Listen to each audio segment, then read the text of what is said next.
tardes a todos y todas. Quiero agradecer a la Sociedad de Jesús María por la invitación y poder conversar con ustedes esta tarde. Para conversar, supongo que ya a lo mejor la presentaron en la charla sobre la biodiversidad en agroecosistemas, tratando de analizar la infraestructura verde asociada a la producción. Entonces, vamos a empezar presentando un poco cómo es la estructura de esta charla, que tiene estos 4 puntos. Los primeros 3 tiene que ver con repasar un poco estos conceptos de qué es un socioagroecosistema, a qué le llamamos bien infraestructura verde, qué son los servicios ecosistémicos, y para en el cierre, en la última parte, tratar de dar algunas pautas de cómo pensamos, cómo diseñamos y cómo mantenemos la infraestructura verde, y también cómo podemos monitorear esa biodiversidad. Los primeros 3 puntos que voy a hablar son conceptos que vienen de la ecología, que se vienen estudiando hace mucho, que también hay en las ciencias agrarias, muchos ingenieros agrónomos los manejan bien y lo están empezando a incorporar a las prácticas, y otros a lo mejor son un poco más novedosos, por eso me detengo un poquito en explicar estos conceptos antes de ir a las pautas. Entonces empezamos por qué es un socioagroecosistema. Tomo como ejemplo esta imagen de Google Earth de los alrededores de Jesús María, un poco por, quizás varios de ustedes les resulta familiar este paisaje. Entonces acá tenemos la ciudad de Jesús María y una porción del territorio. Entonces llamamos socioagroecosistema porque, bueno, el territorio está habitado por humanos, de ahí la primera parte del concepto. Son sistemas agrarios, y además tienen otras coberturas, y por eso lo de ecosistema, o sea, hay un sistema agrario, como se pueden ver en todos estos lotes de cultivo, pero también otros ambientes, otras coberturas, como quizás estos sean fragmentos de bosque nativo. Acá hay un curso de agua. Entonces hay una diversidad de coberturas, y eso es independiente de la escala espacial. Acá estamos viendo una escala espacial grande de varios kilómetros cuadrados, y a pesar de la distancia que la estamos mirando, podemos visualizar esa heterogeneidad del paisaje que recién les describía, esa diversidad de coberturas que tenemos. Incluso si nos centráramos en el ambiente agrícolas, nada más, vemos que algunas están con cobertura verde, otras no. Entonces hay una diversidad de coberturas de cultivo, incluso solamente separando el paisaje agrario. Ahora me voy a ir a una escala un poco más chica, que quizás es la predial, por eso estos rectángulos rojos. Voy a tomar esos 2 rectángulos para volver a repasar estos conceptos. Entonces esos 2 rectángulos que veíamos recién, los agrandé. Y tenemos, por ejemplo, acá abajo, que ya podemos visualizar un poco mejor, imaginemos que esto es una propiedad, tenemos distintas coberturas de cultivo, y también distintas áreas seminaturales o de bosque o relictos de bosque nativo, quizás implantado también, y caminos internos, por ejemplo. Y acá tenemos la otra, en este predio sería con otra cobertura muy distinta, donde tenemos acá quizás un pivot, donde donde se está irrigando todo este sector de cultivo, y en los extremos otro tipo de cobertura quizás, y caminos internos también, algunos árboles. Entonces podemos ver a una escala espacial más chica que también podemos identificar la heterogeneidad del paisaje con esa diversidad de coberturas. El otro concepto que quería mostrarles es este de configuración del paisaje. ¿Esto a qué se refiere? Por ejemplo, pensemos en el área de cultivo. Acá, por ejemplo, tenemos una única cobertura uniforme. En cambio acá, en este otro sector, tenemos en esta área de cultivo 2 coberturas. Entonces, la configuración de las coberturas cultivadas es distinta, acá y acá. Y lo mismo podría ser con las áreas seminaturales. Acá están rodeando a esta área de cultivo prácticamente por todos lados, con distinto ancho y acá hay muy poco o nada de esa cobertura seminatural. Entonces, esta configuración también es importante al momento de analizar la infraestructura verde. Por otro lado, tomo otra porción del paisaje, más o menos de lo que estábamos viendo recién, uno de los sectores, en distintas épocas del año. Por ejemplo, acá tenemos febrero, obviamente, todas las coberturas verdes, y las áreas seminaturales también verdes, por la época del año, que es la época lluviosa acá en Córdoba. Después tenemos en abril, que en pocos meses cambia muchísimo esta heterogeneidad en el paisaje, y después acá tenemos junio, que también cambia bastante. Incluso pueden ser que algunas de las parcelas que estaban cultivadas en verano tengamos cultivos de invierno o coberturas invernales, y otras directamente suelo desnudo. Entonces, esta heterogeneidad en el paisaje es dinámica en el tiempo también, no solo en el espacio, sino también en el tiempo. Entonces, vamos a ver un poco cómo esta diversidad de coberturas en estos paisajes heterogéneos, con áreas seminaturales y cultivadas, y esta dinámica en el espacio y en el tiempo, a veces la podemos empezar a conceptualizar como en relación a lo que hacen los humanos y cómo interactúa con la biodiversidad. Por eso estas flechas de acá arriba. Entonces, nuestras prácticas como humanos en esos paisajes tienen ideas fuerza que le van dando forma a ese paisaje. Y esa transformación del paisaje tiene que ver de cómo entendemos el mundo, cómo lo habitamos y también cómo lo valoramos. Entonces, estas ideas que guían nuestras prácticas pueden ser también diversas, no son uniformes ni mucho menos. Entonces, hay un sistema de valores que guía esas ideas, entonces orientan las acciones individuales o colectivas de cómo habitamos ese paisaje, y también cómo lo entendemos. Entonces, para ver esto, así en un contraste, podemos tener que esas ideas nos llevan, durante bastante tiempo, en las últimas décadas, nos llevó a pensar en paisajes simplificados dentro de los lotes de cultivo, donde, bueno, era importante tratar de mantener uniforme el cultivo, por eso también las variedades de cultivo tienden a ser bastante pocas. Además, se trata de eliminar la biodiversidad, sobre todo las malezas del cultivo.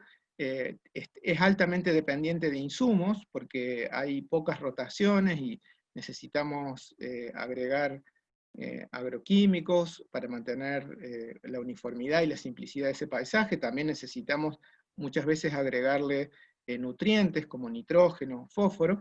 Y en contraste, por ejemplo, tenemos paisajes, otro tipo de paisajes, como puede ser a lo mejor un cinturón hortícola de algunas ciudades, donde claro, las parcelas son más chiquitas, donde hay áreas de bosque. Esta foto la saqué de la página del Grupo Tiere, que también está relacionado con la Sociedad Rural de Jesús María, donde ellos muestran en un mismo lote de cultivo, se hicieron zapallo, una fabácea y maíz blanco como consociados. Entonces, digamos, es para mostrar, ni decir que algo es bueno ni es malo, sino que hay distintas prácticas, y eso tiene que ver con los objetivos que tengamos de transformar ese paisaje de alguna manera. Entonces, con esto simplemente decir que los sistemas son complejos y biodiversos, y lo que hacemos en esos sistemas, bueno, tiene implicancias de varios tipos. Entonces, para ver esto, vamos a ir al segundo punto, el concepto de a qué le llamamos infraestructura verde. Podemos empezar por el predio del lote. Entonces acá tenemos un lote cultivado con soja y algunos relictos de bosque. Entonces estos relictos de bosque serían parte de esa infraestructura verde de área seminatural alrededor de un cultivo de interés. O, por ejemplo, acá tendríamos otro cultivo caminos internos, y estas áreas marginales, costados de alambrado o los mismos caminos, también podemos hacer distintas prácticas, dejando que vengan las flores o no, y eso tiene que ver con cómo conceptualizamos estos márgenes, y como algo que no tiene ninguna importancia, o puede tener alguna importancia en relación al cultivo. Si le damos importancia, va a ser parte de esa infraestructura verde. La podemos ahora considerar en una escala un poco más grande. Por ejemplo, acá tenemos estas áreas ya que exceden a una escala predial, sino que quizás esto involucra a varios predios de varios productores. Entonces ya hay áreas seminaturales, hay cursos de agua, y por ejemplo tomo estos dos ejemplos, los rectángulos en rojo, donde aquí, por ejemplo, puedo mirar un poco cuáles son las áreas seminaturales, y por ejemplo tendría, si este fuera un predio, acá unas cortinas o unos bordes de alambrados, acá un bosquecito, quizás en un extremo, y si miro este, bueno, es más heterogéneo, hay distintas coberturas dentro del cultivo, acá tenía solamente una o dos, hay un poco más de cortinas forestales, tengo una cortina forestal acá más cerca, esta está un poco más lejos, entonces si pensamos en los vientos que pueden afectar la desecación, y bueno, nos están prestando, digamos, un beneficio estas cortinas, o si pensamos, por ejemplo, en los vientos del sur, en Río Negro, con los frutales y esas cortinas de álamos u otras especies que actúan como barreras contra el viento, bueno, esa es la infraestructura verde que trae beneficio a las prácticas que quiero realizar en un determinado territorio. Entonces, esta infraestructura verde puede ser a escala de predio, a escala de un paisaje cercano, o también me puedo ir más arriba. Por ejemplo, si tengo este curso de agua y me voy un poco más, en una escala más amplia todavía de este paisaje del agroecosistema, acá serían más o menos ubicados los dos sitios que estábamos viendo, y empiezo a ver para dónde va ese curso de agua, y veo que se va para el noroeste, y ese curso me fijo un poco más, estábamos acá, y este es el curso que se va a las sierras. Entonces, todo este gran agroecosistema está vinculado de alguna manera también con las sierras cercanas.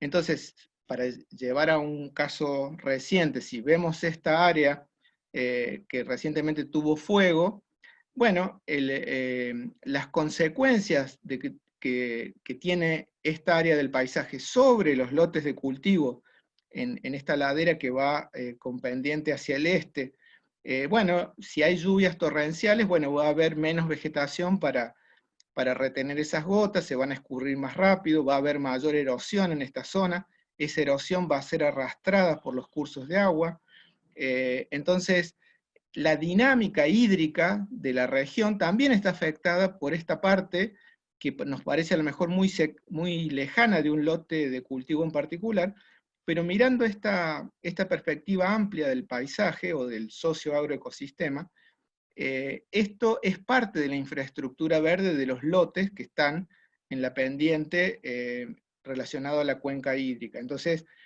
la infraestructura verde la puedo mirar a distintas escalas. Bueno, el tercer punto conceptual, antes de ir a las pautas de manejo concretas, es preguntarnos qué son los servicios ecosistémicos, repasar un poco este concepto. Bueno, hay una definición muy general que sería los beneficios directos e indirectos para el bienestar humano brindados por los ecosistemas. Para dar un ejemplo, los nutrientes del suelo para los cultivos, algo que como productores, por ejemplo, nos fijamos constantemente. Entonces, si esos nutrientes del suelo son suficientes, bueno, la producción va a ser adecuada. Si hay deficiencia de esos nutrientes, bueno, quizás haya algunos problemas con alguno de los cultivos que realizo. Entonces, el manejo agrícola tiene que ver con esos nutrientes que el ecosistema me aporta para realizar esos cultivos. Entonces, los nutrientes del suelo, los que están, serían un servicio ecosistémico. Ahora, si se agotan, bueno, también puedo hacer un manejo de agregarlos, o alguno de ellos por lo menos, como el nitrógeno, a lo mejor el fósforo. Y también, hace poco, quizás muchos de ustedes asistieron a la conferencia de José Vedano, que habló de biodiversidad en el suelo. Entonces, bueno, ahí él también muestra cómo todo ese suelo vivo aporta este servicio ecosistémico para el cultivo. Entonces, bueno, este es un ejemplo que los que estuvieron en la charla seguro lo pueden relacionar. Estos servicios ecosistémicos se dividen de muchas maneras. Yo acá es como si fuera esta una paleta de servicios ecosistémicos. Algunos los pueden clasificar como de provisión, estos dos primeros. Entonces, de provisión porque, bueno, son los cultivos que provee el ecosistema, o es el agua que provee el ecosistema, entonces son dos servicios que me está dando el ecosistema y puedo poner indicadores para medirlos. Los que están en rojo se clasifican como de regulación, porque por ejemplo regulan la erosión hídrica, como veíamos recién con la cobertura que acelera o regula la erosión cuando llueve torrencialmente, la captura de dióxido de carbono, la regulación climática, el ciclado de nutrientes, la biodiversidad y la polinización. Estos dos en particular les voy a dar un ejemplo ahora. Y también otros que se llaman culturales, como por ejemplo la educación, la recreación, el valor estético de estos lugares, de los agroecosistemas, que muchas veces los disfrutamos. Entonces, esos son valores culturales que también se pueden estimar y con indicadores medir. Entonces, estos estimadores, por ejemplo, los puedo poner, cada uno de estos puntos del polígono sería entre 0 y 100, cuánto me está aportando como servicio ecosistémico según la práctica que haga. Entonces, cada punto del polígono sería un indicador de servicio ecosistémico, y acá están los de provisión, los de regulación y los culturales en verde. Y los internos, con esos indicadores, que son estos, es un polígono inventado, podría medir qué cantidad de servicio ecosistémico me aporta cada práctica agraria que hago en ese paisaje. Por ejemplo, este interno sería la práctica agraria convencional, en gris un sistema en transición, y por fuera un sistema agroecológico. Entonces puedo medir estos servicios ecosistémicos con indicadores de acuerdo a la práctica que haga en un determinado paisaje. Entonces, la biodiversidad, por ejemplo, que es algo que trabajamos desde hace bastante tiempo, podemos ir y medir qué flores, qué polinizadores, qué interacciones tengo en ese paisaje. Acá hay unos ejemplos de flores y distintos polinizadores. Acá hay otras especies con abejas. Entonces puedo ir y medir cuál es el indicador de biodiversidad que tengo en un determinado paisaje. Bueno, así como quizás la biodiversidad del suelo es difícil de valorar y también de medir porque no la vemos, el servicio ecosistémico de polinización tampoco es fácil de valorar ni de mirar, porque habitualmente se nos escapa, no lo percibimos. Hay que poner indicadores y estudiarlos. Entonces les voy a contar un ejemplo concreto que tiene que ver con evaluar refugios de biodiversidad. Por ejemplo, acá tenemos en el fondo de esta imagen un bosque en donde vive una cantidad de especies, de plantas, animales, hongos, y lo que queríamos medir en este caso particular es en cultivo de soja. Esto es un experimento que se hizo en los alrededores de Jesús María este verano pasado, medir el servicio ecosistémico de polinización en la formación de semillas de soja, que es, digamos, lo que nos interesa del cultivo. Para realizar este experimento hicimos 3 tratamientos. Lo que nos interesaba era, bueno, ¿qué le pasa a las plantas? Que sería el tratamiento abierto que se ve acá, que están expuestas a los polinizadores, si estas plantas producen más semillas de estas otras que las aislamos de los polinizadores. Por eso le llamamos el tratamiento jaula. Son plantas de soja que tienen el mismo tratamiento con los químicos, con el manejo igual, nada más que están aisladas de los polinizadores durante la época de floración. Y acá hay un tercer tratamiento adicional, que le llamamos techos, es porque, digamos, a los fines de la polinización serían igual que las abiertas, porque están expuestas a los polinizadores. Pero quizás esta cobertura de las plantas las afecte negativamente, entonces, si hay un efecto grande de la cobertura, la producción de estas plantas sería más parecida a esta por el efecto de la cobertura, del tratamiento con el WAL. En cambio, si estas plantas producen igual que las abiertas o parecido, quiere decir que la cobertura no es tan importante como efecto para disminuir la productividad de las plantas, sino que son los polinizadores que están haciendo su trabajo y equiparando la producción de estas plantas con estas plantas, quedándolas aisladas, deberían quedar como resultado esperado con una producción menor. Entonces, esto lo hicimos en 3 lotes, en los alrededores de Jesús María, aislados por 10 kilómetros, y en cada lote pusimos 4 repeticiones de estos 3 tratamientos. Entonces, al final de la temporada, juntamos las plantas y medimos la producción de semillas por planta. Además de eso, bueno, miramos si es que iban o no los polinizadores. Acá tenemos una abeja de la miel, visitando la flor, un alíctido, mariposas, también van escarabajos, o sea que polinizadores encontramos que iban a las flores de soja. Sabemos que la soja se autopoliniza, o sea, no debería ser tan importante el papel de los polinizadores porque pueden producir frutos por autogamia. Bueno, para eso también fuimos y medimos en flores que las sacamos de adentro de las jaulas, que serían estas, y flores expuestas a los polinizadores, y medimos cuántos granitos de polen había al final de la vida de la flor. Entonces, juntamos las flores y en el laboratorio, esta es la región del estigma, donde van a germinar estos granos y van a ir por el estilo a producir, a fecundar los óvulos y producir las semillas. Entonces contamos cuántos granos de polen había por flor entre los 2 tratamientos. Acá son unas 250 flores que juntamos de plantas que estaban expuestas a los polinizadores y unas 250 flores de distintas plantas dentro de las jaulas. Lo que se puede ver es que en promedio se depositan por estigma unos 5 o 6 granos de polen cuando no hay no hay incidencia de los polinizadores. Pero cuando están dando vuelta los polinizadores, se deposita el doble de polen, entre 11 y 12 granos. Y lo llamativo que encontramos en esto es que acá se ven muchos ceros, o sea que en las flores aisladas de los polinizadores, muchas quedan sin polen. Esto es alrededor del 30% de las flores estaban sin granos de polen. En cambio acá solamente el 5% de todas las flores medidas. Entonces, lo que vimos con la polinización es que los polinizadores están trabajando para que quede más polen en los estigmas. Ahora, la pregunta que seguía era, ¿esta mayor cantidad de polen se traduce en mayor cantidad de semillas?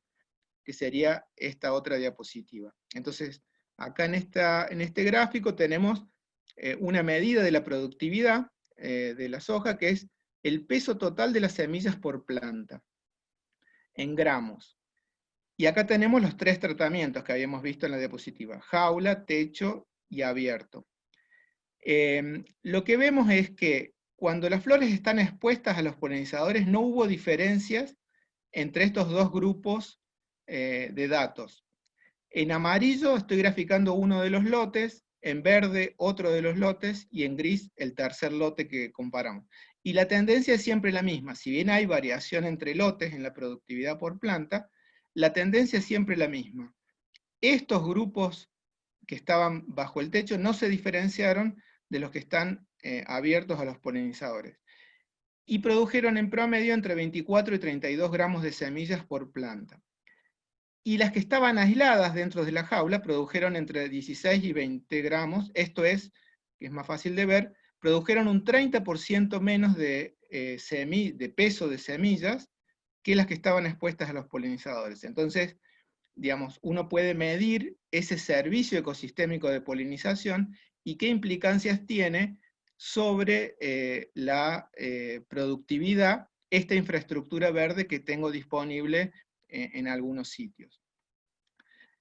Bueno, esto lo hemos medido para otros sitios con la misma soja, en otras provincias y también con otros cultivos, por ejemplo, maní, girasol, colza, etc. En varios cultivos hacemos estos experimentos y se ve el impacto de esta infraestructura verde de manera positiva sobre distintos cultivos. Bueno, entonces ya en la parte final lo que quiero es mostrar cómo podemos hacer para pensar, diseñar y mantener esta infraestructura verde en los lotes dedicados a cultivo, y cómo podemos monitorear esa biodiversidad en el tiempo. Bueno, si tenemos un lote de cultivo, habíamos visto, bueno, una manera de aumentar la heterogeneidad de ese lote, bueno, es poner más de un cultivo, o hacer lotes más pequeños, por ejemplo, de los que habitualmente hacemos. Esto, claro, trae una complejidad al momento de implementarlo, pero también vemos que la heterogeneidad se asocia positivamente con la biodiversidad. Entonces también puede ser una manera de incrementar la heterogeneidad dentro de los lotes de cultivo. Entonces, en esta escala espacial más pequeña, puedo aumentar la heterogeneidad del paisaje dentro del cultivo y también con la infraestructura verde de las áreas seminaturales, o que puedo ir forestando. Entonces voy a ir jugando con la configuración de los lotes que puedo trabajar. Entonces, como para graficarlo, acá tenemos tres áreas iguales en superficie, y tenemos dos coberturas, la amarilla y la verde. Entonces, el cambio de configuración sería cómo distribuyo estos lotes que tengo disponibles. Pueden ser 2 muy grandes, pueden ser 4 un poco más chicos, o pueden ser muchísimos más, pensando a lo mejor en rotaciones, y siempre estoy trabajando con dos coberturas, pero en este sentido estoy aumentando la diversificación de las coberturas, porque estoy manejando la configuración. Entonces, un poco es lo que uno puede manejar a escala del predio, y la configuración es una de las variables que uno puede considerar. Lo mismo que si, por ejemplo, pongo coberturas en invierno o no pongo, estoy haciendo cambios de configuración en ese paisaje.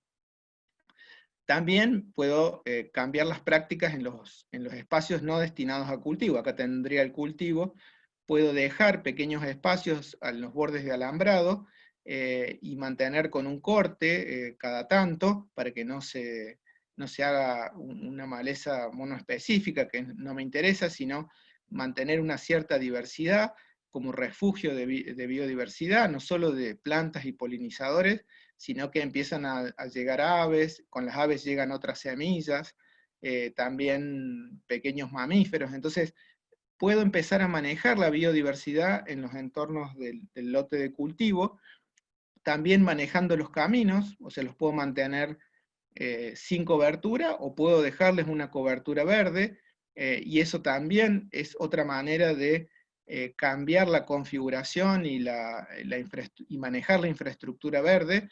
Y como ven, no es algo que sea demasiado costoso, sino que es cuestión de pensarlo y planificarlo. O por ejemplo, acá tenemos unas jornadas que organiza Syngenta en los campos de AGD de La Carlota, que venimos trabajando hace bastante, donde tenemos dos áreas de cultivo que se mantienen con coberturas invernales, pero al momento de empezar a pensar en los cultivos de verano, hay pequeñas áreas que actúan, que no se pulverizan y quedan como corredores biológicos. Por ejemplo, acá tenemos un refugio de biodiversidad con vicia, nada más, y alguna otra especie que pueda crecer, pero son flores y además plantas vivas que me permiten una conectividad en el paisaje. Entonces a veces es dejar un pequeño sector sin pulverizar, que sirve como refugio de biodiversidad y corredor biológico. Acá, por ejemplo, tenemos dos refugios permanentes en esta estancia en particular, en Manantial. Este es un bajo inundable y este es un pequeño bosque, y esto que está en amarillo es lo que ustedes ven acá, que es un área que no se sembró. Entonces viene la vegetación espontánea. eh, También ahora se han plantado algunos árboles aquí, que van creciendo. Entonces con el tiempo va a ser un pequeño corredor, quizás de 15 metros de ancho, pero que me va a dar conectividad en estos dos refugios de biodiversidad más grandes. Entonces son pequeñas prácticas que ayudan a aumentar la infraestructura verde y mantener la biodiversidad en el paisaje. También otra cosa que podemos pensar es en el diseño de estos refugios de biodiversidad. Acá les puse una página web, polinizadores.com, si después la quieren visitar, donde hay unos pequeños lineamientos, una página de Syngenta esta, donde está el proyecto Paisajes Multifuncionales y cómo implementar estos refugios de biodiversidad. Bueno, hay un punto, por ejemplo, que podemos considerar, que cuanto más diversidad de especies, por ejemplo, este es un girasol huacho, que le llaman, o huachicoria, las asteráceas son especies que florecen durante varios meses y atraen una gran diversidad de polinizadores. Entonces manteniendo estos espacios con flores durante gran parte del año, estoy reteniendo mucha biodiversidad en el paisaje. Otra manera es, a veces estos refugios con flores proveen alimento a los insectos como néctar y polen, pero a veces no encuentran dónde nidificar. Entonces acá también les puse un sitio web donde saqué estas imágenes, eh, que se llaman hoteles de abejas, que son estas estructuras con distintos materiales, por ejemplo, troncos que están perforados, que se pueden tener distintos diámetros, estos cañas, acá tenemos paja, unos ladrillos ahuecados también, y más que hoteles para abejas, en realidad estos son sitios de nidificación para una gran variedad de insectos que tienen distinto papel funcional o cumplen distintos servicios ecosistémicos en el paisaje. Entonces, cuando aumento la diversidad de materiales en estos sitios de nidificación, estoy también aumentando las posibilidades de mantener mejores servicios ecosistémicos en el paisaje. Son también con materiales que uno encuentra en cualquier campo, baratos y simples de hacer, y estos también sirven para monitorear. Ahora les cuento un poco cómo. Estos son los nidos trampa, que les llamamos nosotros, muy simples también, que son tablas apiladas, perforadas con mechas de distinto diámetro, algunas cañas, que las ponemos al lado de los lotes de cultivo, en alambrados o en árboles, y nos fijamos cómo es la dinámica de llenado de estos sitios de nidificación por distintos insectos. Acá vemos algunas avispas y abejas, en donde viendo simplemente cómo se van llenando, es una forma de monitorear la necesidad o no de los insectos de ocupar estos espacios que les estoy ofreciendo para mantenerlos en el paisaje. También al final de la temporada puedo ver qué insectos, acá tenemos una abeja nativa u otras avispas, que emergen de esos nidos, y es otra forma también de evaluar la biodiversidad que estoy tratando de seguir en el tiempo. O también podemos poner platitos de colores, donde simplemente se pone agua con un poquito de detergente para que no exista tensión superficial y los insectos que toquen el agua, bueno, queden ahí. Este es un método, al contrario del anterior, que bueno, parte de la diversidad de insectos se muere, pero podemos tener una colección un poco más amplia y más detallada de la fauna de insectos que hay en el área. Y estos se ponen por unas horas nomás, cada 15, cada 20 días durante la temporada, y podemos ver o monitorear la dinámica de esa fauna de insectos. Bueno, para terminar, y haciendo como una síntesis de lo que estuvimos viendo, bueno, para lo que nos interesa es seguir produciendo de la mejor manera y tratando de aumentar la heterogeneidad en el paisaje. Bueno, una manera, una recomendación sería mantener los refugios de biodiversidad que ya existen en los predios que uno está teniendo acción sobre las prácticas agrarias, o bien incrementarlos, como sea, a lo mejor dejar ahora los caminos verdes o aumentar un poquito los corredores biológicos. Eso va a aumentar la infraestructura verde y la posibilidad de brindar más servicios ecosistémicos a los cultivos de interés.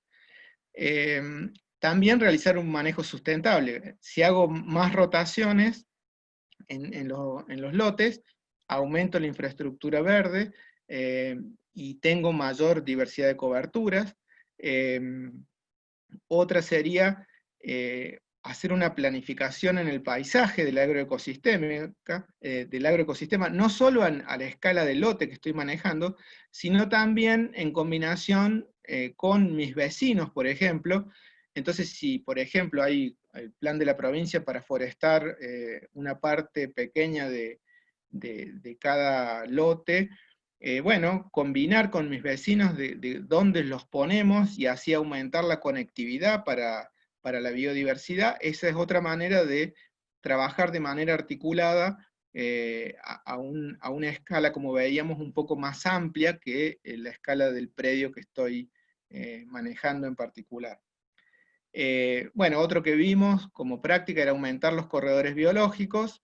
Acá vemos dos ejemplos, simplemente a lo mejor una partecita de la cobertura de invierno no la pulverizamos, y hasta que viene el cultivo actúa como corredor biológico, y a lo mejor son un par de metros, pero ya son suficientes para que esa biodiversidad pueda moverse en el paisaje. O los alambrados, dejarlos con vegetación seminatural, los convertimos en corredores biológicos y empezamos a hacer un entramado en este sistema. Realizar aplicaciones de agroquímicos por la tarde o por la noche, por una cuestión de los vientos, acá en la provincia de Córdoba, bueno, es habitual que muchas pulverizaciones se realicen durante la noche, y eso ayuda muchísimo a la diversidad de insectos, porque la mayoría de ellos son diurnos, y entonces cuanto más distanciados estén de estas pulverizaciones, bueno, mejor es para mantenerlos en el paisaje. Entonces, a lo mejor simplemente pensar en qué horario del día hacemos las aplicaciones, estamos también aumentando esta infraestructura verde. Y empezar a conceptualizar la biodiversidad como un insumo agrícola más, o sea que esta biodiversidad inserta en la infraestructura verde de cualquier campo, tenemos que empezar a hacer un cambio y valorarla tanto quizás como los insumos que habitualmente utilizamos, como, qué sé yo, los fertilizantes o los agroquímicos o lo que sea. Si podemos hacer este cambio de pensamiento, a veces con simples prácticas, como les mostraba recién, aumentamos esta infraestructura verde y aumentamos la biodiversidad que nos brinda valiosos servicios ecosistémicos a nuestros cultivos de interés. Bueno, este trabajo involucra una gran cantidad de colegas, instituciones y empresas que venimos trabajando hace varios años y que apoyan las investigaciones con financiamiento, tanto de la Universidad de Córdoba, del CONICET, con el Instituto Multidisciplinario de Biología Vegetal, que es donde muchos de nosotros trabajamos. Tenemos la suerte de trabajar con la Aceitera General de ESA, en los campos con Julio, Damián, Diego, Daniel y muchas otras personas que nos dan una mano y vamos aprendiendo juntos con estos de de valorar la biodiversidad, y siempre también con Guillermo y el equipo, Guillermo Delgado de Singenta, que tienen un área dedicado a esto de las buenas prácticas agrícolas, y vamos juntos desarrollando nuevas ideas para ir mejorando en esto de mantener la biodiversidad en los sistemas de cultivo. Así que bueno, muchas gracias por la atención y por la invitación a la Sociedad Rural de Jesús María.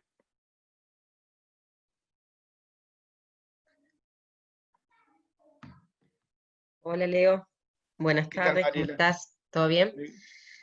Bueno, no te había saludado, no. Te presenté al inicio, pero bueno, no, vos no estabas. Te hago acá una pregunta que me han dicho. Sí, sí. Muy buena la charla ante todo, Leo. La verdad que es súper interesante. Me preguntan sobre el tema de los sitios de nidificación. ¿Tienen alguna frecuencia de distribución recomendada o alguna localización específica en el lote? Sí, es una buena pregunta y, digamos, no es fácil la respuesta. Por un lado, una recomendación general sería que tratemos de alejarlo del suelo y aislarlo de posibles pequeños mamíferos. Esa sería una recomendación, para que solamente sean utilizados por insectos y no por otros habitantes del agroecosistema, que no nos interesa, por ejemplo, ratoncitos que no quisieran. Entonces, si los subimos del piso y los ponemos sobre un poste, o incluso le ponemos algún aislamiento para que se impida que suban por las patas, por ejemplo, mejor. Esa sería una recomendación general. La otra es que usen la mayor cantidad de materiales, porque eso va a dar sitio a mayor diversidad de insectos. Y la distribución, digamos, los pondría, en principio empezaría por donde no tengo pequeños bosquecitos, porque ahí va a haber materia seca que los insectos habitualmente utilizan. Entonces empezaría por los lados donde no tengo vegetación leñosa. Y para la cantidad de estos sitios, eh, iría espaciándolo al principio, qué sé yo, cada 200 metros, y voy viendo si se ocupan o no, porque si los pongo muy juntos y mucha densidad, a lo mejor voy a ver poca ocupación, entonces como que no necesita el ambiente tanto. Entonces iría de menor a mayor, los espaciaría bastante, y a medida que se van llenando le voy agregando en las distancias intermedias. Bien, bueno, bárbaro. Y acá me preguntan, no sé si está muy relacionado con la charla, pero acá la pregunta es si personalmente usted piensa que con el tema de la pandemia afecta positivamente a los suelos, cultivos, etcétera. Me refiero a tema contaminación, aclara. Eh, no, creo que la pandemia es independiente. Me parece que desde el principio el sector agrario, digamos, se priorizó para que no parara nunca, y me parece que las prácticas han seguido el ritmo habitual. Por ahí la, la dinámica de estos sistemas, porque bueno, vimos muchos videos que la biodiversidad volvía en muchos lugares, y era como parecía favorable, pero digamos, la dinámica de las poblaciones con sus distintos problemas para reproducirse de los animales, es más compleja que parar 3 o 4 meses. O sea, tenemos que pensar que la cantidad de bosque que nos queda, o la sequía que tuvimos este año, afecta mucho más negativamente que la pandemia en sí mismo. Entonces, las dinámicas poblacionales de los insectos o de los animales en general, hay que pensarlos en ciclos más largos. Así que me parece, no tengo nada medido para decir nada contundente, pero me parece que la pandemia, lo que va de la pandemia en sí, no sería indistinto para estas poblaciones animales. Bien, bárbaro, Leo. Otra pregunta. ¿Hay estimaciones sobre los efectos de la aplicación de agroquímicos sobre la cantidad y diversidad de polinizadores y su correlación con el rendimiento del cultivo? Bueno, sí, hay poco. Publicado en el área científica hay poco. La pregunta involucra un experimento complejo porque digamos, tenemos que ver los efectos de los agroquímicos primero sobre los distintos polinizadores y después a su vez cómo eso repercute sobre la producción. O sea que digamos, el diseño de ese experimento es muy complejo y hasta lo que yo sé no se hizo en ningún lugar del mundo. Es una excelente pregunta y es un conocimiento que hay que desarrollar. Pero bueno, yendo por parte, hay varios experimentos de laboratorio que muestran que pequeñas cantidades de glifosato, residuos de glifosato, afectan la orientación de las abejas, por ejemplo.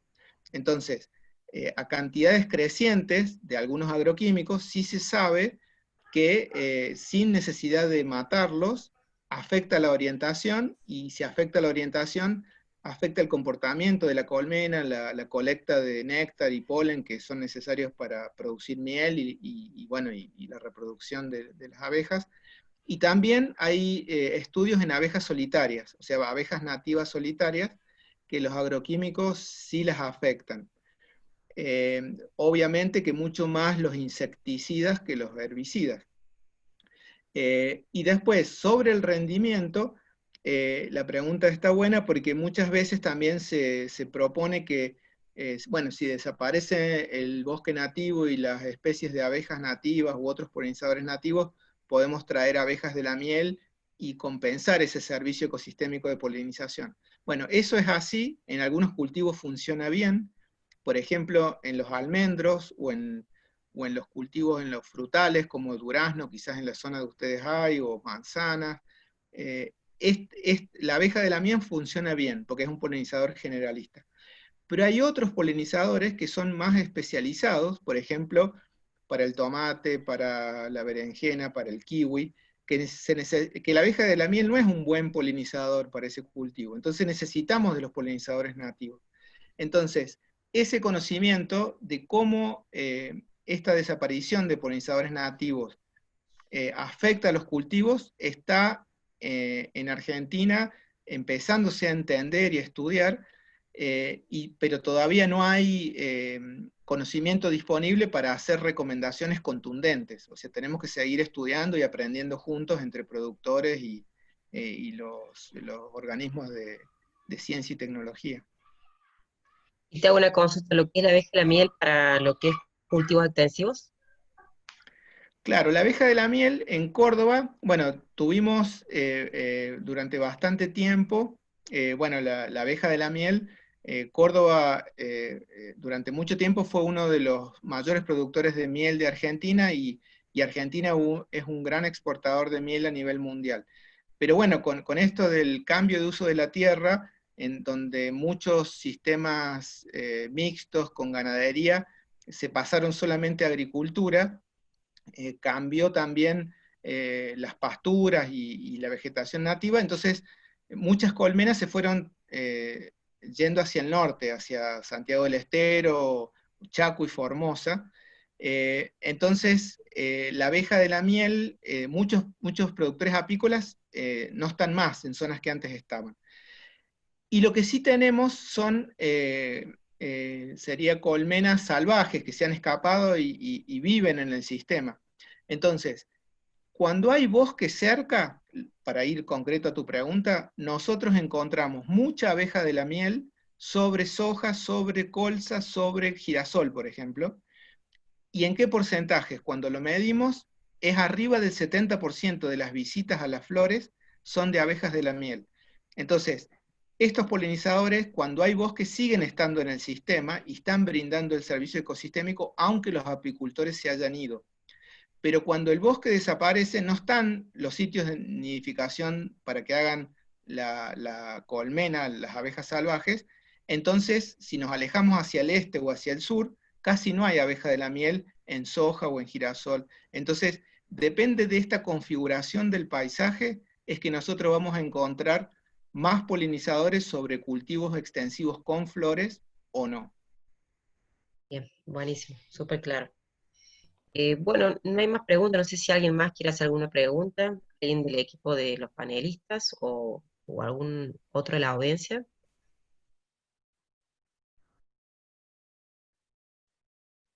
No, bueno. No, está bien, está bien. Mariela, ahí estamos recibiendo muchísimas felicitaciones de distintos grupos, inclusive gente que nos saluda desde San Antonio de Areco, desde Juárez Selman, de distintas localidades que nos están, de San Antonio de Litín, que nos están siguiendo, y bueno, saludan y lo felicitan al doctor por la ponencia, por el interés del tema. Así que bueno, por mi lado, muchas gracias, y gracias a todos. Ahí lo vemos a Carlos Arnold, que se acaba de Bien. conectar, así que podemos recibir unas palabritas de él. No, no, está bien. Dale. Alcancé a sumarme a la mitad de la charla, así que bueno, agradecerle primero a Mariela que me suplantó y que lo hace muy bien, le gusta y lo hace bien. Leonardo también, muy buena la ponencia y está bueno esto de despertar, digamos, que hay pequeñas cosas para ir haciendo y tomar conciencia de estos servicios que nosotros los damos por obvio, que creemos que los cultivos rinden porque rinden y bueno, es la sumatoria de un montón de estos servicios que en definitiva hacen al rinde total. Y sin darnos cuenta, muchas veces por ahí estos servicios los vamos suplantando por insumos y bueno, es un poco lo que venimos nosotros charlando siempre como grupo, decir, bueno, tratar de darle valor a estos servicios y poder incluirlos dentro del proceso productivo y favorecerlos para que en definitiva termine mejorando no solo el ambiente, sino también la producción. Así que bueno, muchas gracias. Gracias, Carlos. Bueno, Leonardo, muchísimas gracias por la charla, la verdad que es súper, súper interesante. Así que bueno, esperemos que les haya servido a todos. Yo ya les comenté que como grupo hemos hecho una vinculación con Singenta, que bueno, vos vas a estar a la cabeza de ese proyecto.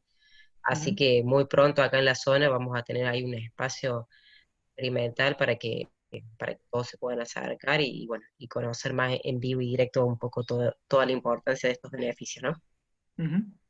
Tal cual. Bueno, gracias, Mariela. No, por favor. Gracias, Bueno, hasta luego. muchas gracias a todos.